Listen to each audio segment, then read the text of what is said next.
Why do people cheat? Swans are often hailed as one of the most faithful creatures in the world. They have a habit of living in pairs, inseparable. Swans will protect their territory, incubate eggs, and raise their young together. If one of the pair dies, the remaining swan will live in solitude until its own death. This is also why the image of a pair of white swans with their heads bowed together, forming a perfect heart shape, is used to symbolize eternal love.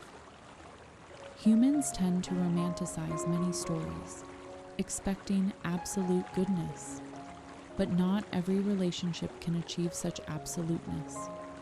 It might be hard to hear, but a happy marriage doesn't necessarily mean fidelity. This is the assertion of Esther Perel, a psychotherapist and author of the book Mating in Captivity. Her book has become a global phenomenon, translated into 24 languages.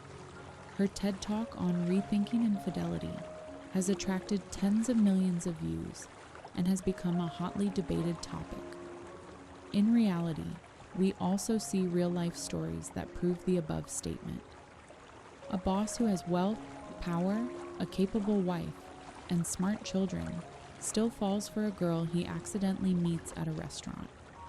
Conversely, a wife in a family with stable finances, well-behaved children, and a tall, intelligent, and well-liked husband ends up dating a tattooed truck driver, the type of person she thought she would never be involved with.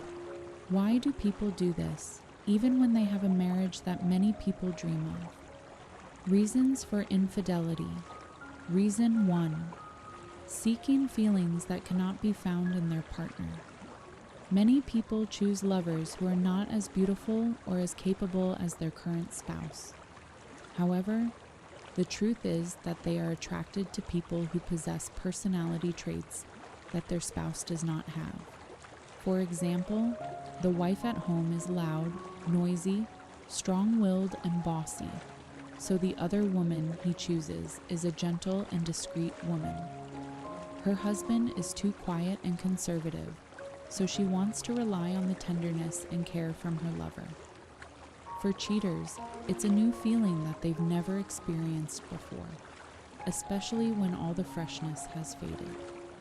Infidelity with new things creates an irresistible temptation.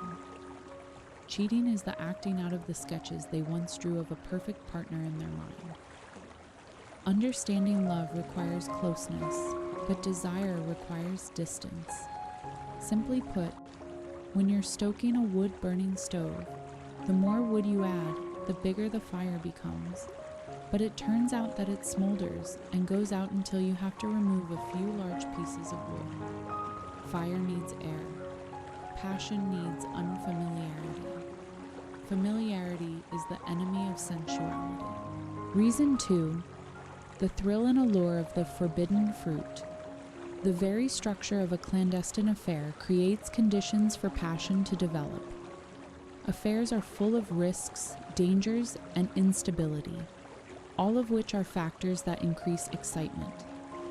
However, very few clandestine affairs can survive marriage. Most men who cheat do not actually love their mistress, but simply want to find a new feeling. The easiest test is when the mistresses demand to make the relationship public or want the man to leave his wife to be with them. Most men are selfish, not wanting to leave their wife and children, nor wanting to lose their lover. Why doesn't he fight for his mistress, but chooses to stay with his wife? Because his wife is solid ground. The third person may be a missing piece, but the wife is the remaining piece of the entire picture. It should be admitted that infidelity occurs due to many reasons. Love no longer being as beautiful as it once was. Revenge, unfulfilled desires, base urges. Sometimes an affair is a search for intense feelings, or a rebellion against the limitations of marriage. But whatever the underlying cause, in essence, according to Mark Manson, those who cheat are still individuals who cannot control their need for instant gratification in order to pursue more important long-term goals. For example, you are addicted to chocolate cake, but know how to restrain yourself from eating it every day. Because if you do, you will have a heart attack at 30. The cake gives you satisfaction, but your health is the long-term goal. Infidelity is similar. You really want to have sex, but that person cannot be with you right now. So you decide to do it with a stranger. The feeling is wonderful, but a mature person will know how to suppress it to maintain the relationship with the person they love and will be with for the long term. We are living in an age where each individual feels they have the full right to pursue their passions. Society is becoming increasingly complex, and we view infidelity from two perspectives, causing hurt and betrayal from one side, and growth and self-discovery from the other. However, living freely and valuing freedom does not mean having the right to hurt others. Healing a relationship after infidelity. So how can a relationship be healed after infidelity? How do we mend a broken mirror? Many psychologists and marriage and family therapists believe that couples can survive and thrive after infidelity, but it takes a very long time and requires a great deal of effort from both sides in the process of rebuilding trust. Before finalizing this article, I also explored people's thoughts. There was an anonymous question like this on a forum. My husband cheated. What should I do? A general question, but enough information for thousands of people to offer advice. Dump him for peace of mind. The ungrateful bastard. He got rich and traded you in? Why regret that thing? Outsiders advise the person involved to give up. But if you were the person in this relationship, what would you do? At first, I thought I would investigate the reason and clarify everything. After understanding the reasons mentioned above, I calmed down, and I also felt that if I were the person involved, I would have some fault. Then I went from hating to pitying the betrayers. However, we need to be clear-headed. Forgiveness and the decision of whether or not to reconcile. Do you have the choice to forgive? Initially, I thought that forgiveness was only to continue maintaining the relationship, not to make the other person turn around and love me more. Once trust is broken, no matter how hard you try, the memory of betrayal will still be present. There will be times when your mind will naturally replay or imagine that terrible scene, and you will be haunted by it for the rest of your life. However, after consulting many sources, I realized forgiving someone who has betrayed and deceived you is a wise act, a gift you give to yourself.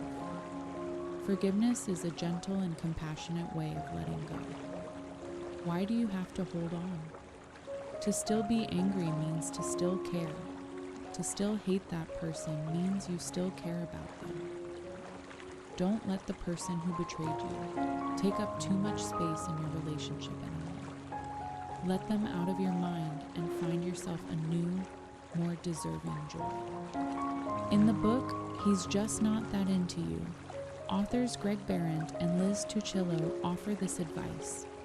Should you love someone who betrayed you again? Loving someone who has betrayed you is like rereading a book. Even though you already know the sad ending, you still want to go back. The choice depends on your reason and strength, but if I were to answer, I would definitely say no. Never go back to someone who has betrayed you, because they don't deserve it. If he truly loved you and valued you, he would never have intended to hurt you. Women are compassionate and can forgive all mistakes, but betrayal is unforgivable. You cannot be with someone while still holding the pain of being betrayed, still hurting and worrying about when he will leave, whether you will be betrayed again.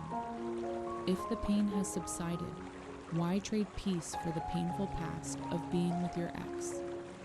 If your feelings now are only regret for the happy moments in the past, still suffering and tormented by being deceived, but unable to forget that person's image, don't mistake that for love. Because he is the same, he will sometimes feel regret for the time spent together.